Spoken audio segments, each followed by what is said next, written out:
Former President Joe Biden has been diagnosed with prostate cancer. The cancer has metastasized to the bone, representing what a statement from Biden's office framed as a more aggressive form of the disease.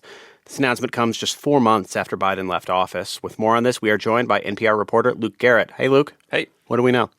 So last week, former President Biden went to the doctors and was evaluated for a small nodule found in his prostate. The 82-year-old had also been, quote, experiencing increasing urinary symptoms, end quote, according to a statement.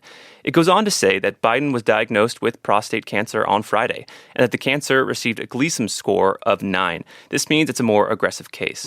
The statement ends by saying that the cancer, quote, appears to be hormone sensitive, which allows for effective management, end quote, and that the Bidens are reviewing treatment options. Now, it's worth noting here that according to the Centers for Disease Control and Prevention, prostate cancer is the second most common form of cancer and relatively treatable. But with this prostate cancer moving to President Biden's bones, this is certainly a serious diagnosis. Yeah, and we should say this diagnosis comes at a moment when Biden's name has been in the news with a lot of recent scrutiny about his health when he was in the White House. That's right. The cancer diagnosis comes just 2 days before the publishing of an expose book called Original Sin, written by journalist Jake Tapper and Alex Thompson. The book chronicles the term of the then oldest president in history and his deteriorating physical and mental condition. In the lead-up to the book, excerpts have exposed the efforts by those in the White House to shield Biden's age and increased slowness. And on top of the book, on Friday, Axios released the audio of Biden's 2023 interview with Robert K. Hur, the special counsel who investigated Biden's handling of classified documents.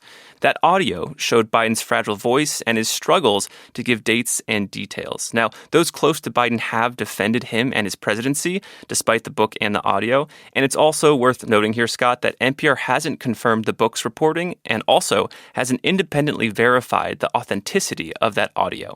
But both have reignited a debate about Biden's cognitive capacity in the latter part of his presidency. And Luke, the last thing we should note is that Biden and his family do have a history with cancer, and it's a real personal one. That's right. Biden's son, Beau, died after battling brain cancer. Beau died in 2015 when Joe Biden was the vice president to President Obama. And as vice president, Joe Biden led the Cancer Moonshot program, a huge investment in research and technology to cut cancer deaths in half within 25 years.